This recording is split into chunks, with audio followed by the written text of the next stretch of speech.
Isang mabilisang butata ang natikman ng reporter na si Eden Santos. May not like how I answered. Namanang-mana sa kapwa niya mga DDS. Kakaya ka, Eden. Ina mo. Boom!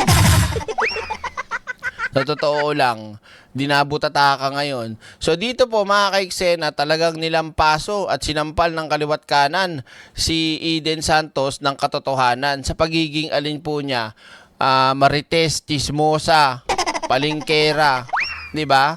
At biruin nyo si Sandro Marcos pa talaga, yung kanyang ginanyan, ay labanan ka talaga niyan. Oo. At yan po ang ating papanoorin at sasaksihan kung papaano nagmukhang tanga si Eden Santos. Yeah, baby! So, eto na nga po mga kaiksena. Go ahead, Kong Sandro. Pogi, oh. Okay po sa assistance ng House sa mga victims ng earthquake in Mindanao. I'm sorry? Earthquake in Mindanao po, baka may Yes update? po. I mean, pinuntahan ni Speaker Boji, kasama po ni SP Win, para makita po yung mga nangyari doon po sa Gensan at sa affected areas. And I believe the House has extended already its assistance, and all those districts who have been affected, we have been contacting the representatives and asking what they need, whether it be MAIP or medical assistance, whether it be relief goods, whether it be anything that the House can provide. We are in constant communication with all of those affected. So, ang konteksto mga kaiksena, pinag-uusapan yung mga nabiktima ng lindol at pinapaliwanag ni Kong Sandro na ang House at ang Senado ay nagpunta na doon at syempre ang gobyerno at lahat ng kanilang pangangailangan ay hindi pwedeng hindi maibigay. Lahat yan ibibigay kung ano pa ang mga kailangan. So tungkol dyan. So syempre, papasok ngayon ang usaping budget. Boom! Ito na. Kapit lang kayo. To make sure that the leadership gives everything that it can sa ating mga kababayan na apektado. Okay? Sabi po, zero daw yung budget ng para sa MOE, yung Gensan. Alam mo, Eden, kung ako sa'yo, mag-resign ka na sa trabaho mo. Kasi sa totoo lang, sirang-sira ka na eh. 'Di ba? Dapat mag-resign na siya. Kung ako sa'yo, magtinda ka na lang sa talipapa ng isda. Subscribe na agad! Bakit isda, direct? Hindi pwede namang tindahan, pwede namang iba. Online selling, ganyan. Isda na lang. Kasi yung bunga nga ni Eden Santos, malansa. 'Di ba? Oh. So, eto na po ang marites ni Eden Santos at ito na, mararamdaman niya na ang hugupit ng pagkasupalpal. Oh. Yung budget ng para sa MOE, yung Gensan. Oh. Ma'am? Umpisa pa lang, meron na kagad siyang daw. May daw na kagad siya. Kanino ba nanggaling yon? Kanino daw? Kay Kiko Barsaga. Utang ina ka, tanga mo. Subscribe na agad! Oh. To make sure that the leadership gives everything that it can sa ating mga kababayan na apektado. Okay? Sabi po, zero daw yung budget Zero daw yung budget ng ng para sa MOE, yung Gensan. Ma'am, parang kwento-kwento lang yan. There's no such thing as zero MOE. oh. There's no such thing as zero budget either. Pero wala raw AX or MAIF, yung Gensan. Ma'am, that's impossible. Sa Saan mo yan narinig? Sabi ni Ipa-verify mo muna dapat. mo yan narinig? yung tono niya, that's impossible. Saan mo yan narinig? Kanino daw niya narinig? Ulitin natin. pero wala raw AX or MAIF, yung Gensan. Ma'am, that's impossible. Saan mo yan narinig? Ito ang sabi ni Ipa-verify mo muna dapat. Oh. ito ang sabi ni Holiday Stay. Hindi, sabi. Ay, hindi, I stand corrected, hindi Barsaga. Sabi ni Lipeste pala.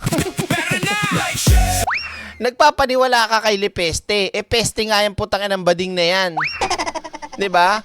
Oh, kay Lipeste, I stand corrected, not Barsaga. Kasi pares fake news yung dalawa, kaya naisip ko tuloy si Barsaga. Pero si Lipeste pala, TPL Mau, kay Leandro, parang familiar to si TPL. Ano to, 'di ba? Vlogger din to, 'di ba? Tama ba? TPL Mau. Parang pamilyar. Pa-comment nga. So, tuloy natin. Ito po tangina talaga si Eden. Pag ako naasar dito, lalabang ko yung bunganga nito eh. Subscribe na agad. Ng alin direct? Ng Ariel. Nalagyan din natin ng Sonrox. Di ba? So, galing kay Lepeste. Diyos ko, nagtitiwala ka kay Lepeste, may gatas pa sa labi yung bading na yun. Better na. Yan. Oo nga, ano. Sige, tuloy natin. Sabi, yan ang sinabi mo. Yan ang narinig mo. Verify mo ba?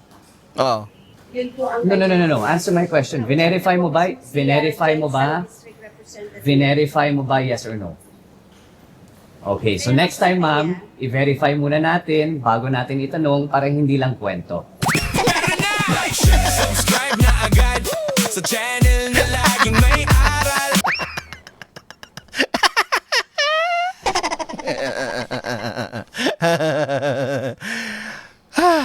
Hindi siya makasagot eh. Binerify mo ba? Ang gusto niya sabihin lang si Lepeste. Yan ang problema kasi sa'yo, Eden. Kaya kahit kay Attorney Claire, lagi kang butata. Kaya ka tinanggal dun eh. Kasi wala ka talagang kwente. Marites ka talagang peste ka eh. Diba? Sa mga hindi pa nakasubscribe kay TPL Mau, yan, coming from me. So, subscribe, support nyo din siya. At huwag kalimutan mag-like and share din sa kanyang mga videos and kung nagla-live din siya. Okay? So, tuloy tayo. Grabe to si Kong Sandro, no? Talagang siguro sa mga oras na yan, siguro ang tingin ko, naiisip ko kay Eden Santos, para siyang nagkaroon ng hydrocephalus, bumigat yung ulo. Better na. Subscribe na agad sa channel. Aray ko, te. Kung ako sa'yo talaga mag-resign ka na, kumuha ka na ng pwesto sa Talipapa nyo. Tinda ka na ng bangus, mga tilapia, mga ganyan. Gusto mo, kanduli, karpa. Verify mo ba? Verify mo ba, yes or no? Okay, so next time, ma'am, i-verify muna natin bago natin itanong para hindi lang kwento. Okay? Hindi, tinatanong kita. Di ba? As journalists, it's also our responsibility to verify the information that comes to us before we ask those who are being interviewed. Better na. Subscribe na agad sa channel na laging may aral. Totoong kwento. Grabe to si Kong Sandro. Ang mo naman, masyado mo naman dinurog si 'di ba? Masyado mo dinudurog si tag dito. Kalimutan ko 'yung pangalan tong hayop na reporter na si Eden. Magme-meltdown na 'yan. Diyos ko. Totoo naman kasi mga ka-eksena. Journalist ka kamo. Anchor, reporter. 'Di ba sa profesyon nyo, kailangan bini-verify nyo muna yung sinasabi ninyo. 'Di ba? Saan nang galing? Doon sa chismosong si Lepeste rin. Hindi sa totoo lang gaganyan-ganyan si Kong Sandro pero napakatalino niyan. Yan talaga ang marami talagang nagsasabi at kitang-kita naman the way ng kanyang demeanor, pagsasalita, sumagot. Talagang laging napaka tawag dito bukod sa pino na with with confidence. Rexona won't let you down. Boom. 'Di ba? Yes, Okay, so next time, yes po ma'am. So next time, let's just verify. Kasi before that, kwento-kwento lang yan. As far as I know po, wala pong zero na ganun. Lalo na sa Jensan, who would be so stupid to do that? Correct. Meron na ngang meron na ngang disaster na nangyari, state of calamity na nga eh. Tapos sasabihin mo zero, doon nga bubuhos ang tulo ngayon dahil nandun yung malaking malaking dilubyo nangyari eh. Tas isisiro mo pa, ano ka tanga? Subscribe na agad. 'Di ba? Kung di ba naman saksakan na eng-eng din talaga to si Eden Santos. Kahit kung ako yung presidente, ako yung politiko na taga doon, Isisiro mo kami, kita mo ang guho yung mga establishmento, walang kuryente, di ba? Oh. Ano bang ginagawa ng gobyerno? Pag may mga ganyan, buhos ang tulong dyan. Pinagsasabi nito, naku, magsama kayo ni Lepeste, mga unggoy. Di ba? Oh. I mean, really? Thank you. Sir, last question. Pero na, like, share, subscribe na agad. Pahiyang-pahiya ang animal, ano? Ang sarap-sarap pakinggan ng pwede ba mag-request ako? Isa na lang yung pagkakapahiya ni Eden. Uulitin ko lang for the last time. Ang cute kasi ng ano ni Kong Sandro dito eh. Binerify mo ba? Kasi as a journalist, Zero budget. wait lang ulitin ko lang para sa mga bagong pasok, di pa naglalike eh. Okay? Zero daw yung budget ng para sa MOE, yung GenSci. Ma'am, parang kwento-kwento lang yan. There's no such thing as zero MOE. There's no such thing as zero budget either. Pero wala raw AX or MAIF, yung GenSci. Ma'am, that's impossible. Oh. Saan mo yan narinig?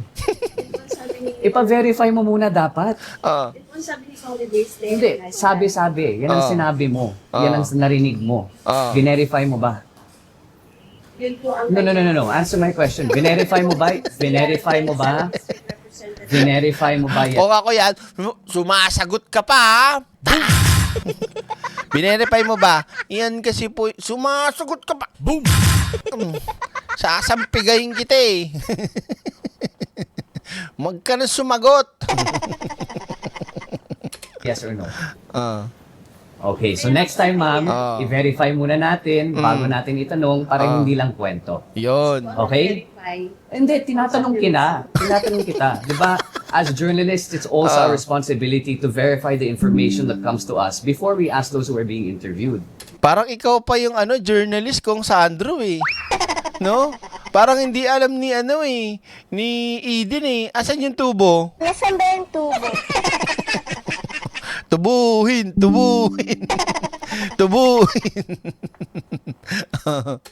Yes. Okay.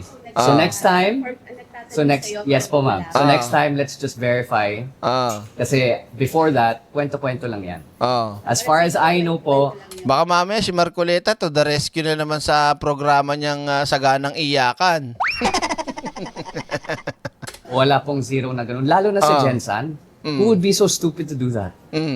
I mean, really? Thank you. Sir, last question. Yung hearing Pero na, like, share, subscribe na agad. Sa Kung halimbawa, nandyan ako sa, na yan, ini-interview, tapos katabi ko si Eden, tatawanan ko ng malakas yun. Tuturo ko pa, wah! Supalpal! Gaganin. Tuturo ko pa, supalpal, oh. Tanong pa more. Source mo sino? Si Lepeste?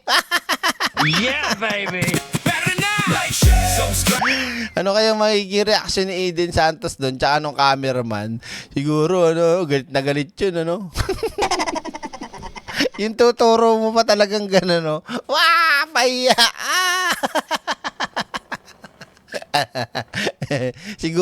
siguro may malaking pawis si Eden dito. Nagpapawis ng malapot. Ay, nako. So yan, mga kaiksena, ang pagkakapahiya ng number 1 reporter, anchor, journalist ng Net25. Pero na, like, share, subscribe na agad. Sa channel na laging may aral. Totoong kwento, totoong Hindi, di ba? Mas masarap mang asar ng ganun eh. Yung napahiya, tas tatawanan mo pa ng maluba. Grabe ka naman, Derek. Masyado ka naman. Siguro ganyan ka rin sa iba. Hindi pag may nadadapa, hindi ako ganun. Pag may nadapa, hindi ako tumatawa. Pinipigilan ko lang. Poop! Hindi, joke lang. Hindi ako ganun. Pag may mga nadadapa ng aksidente o yung mga nakakatawa, hindi ako tumatawa talaga, promise. Tawag dito, lumalayo ako. Bakit? Para tumawa. Like, share, subscribe na agad sa channel. So, ayan, mga ka-eksena, ha? Maliwanag tayo na Kong, ang galing. Oo, ang ganda yan. Minsan talaga, dalas-dalasan mo yung pagsagot-sagot sa ganyan eh. Para yung ibang mga fake news na mga mainstream, lalo na yung SMNI, lalo na Net25, yan lang naman talaga yung mga tarantadong mga mainstream media eh. Pero na! Oh, sabi kasi ni Marcoleta, the rest daw ng mga media, bayaran. Tapos biglang nag-sorry. Sinabi ko ba? Hayop na yan. Oh, yung mga hindi pa nagla-like, mag-like na kayo.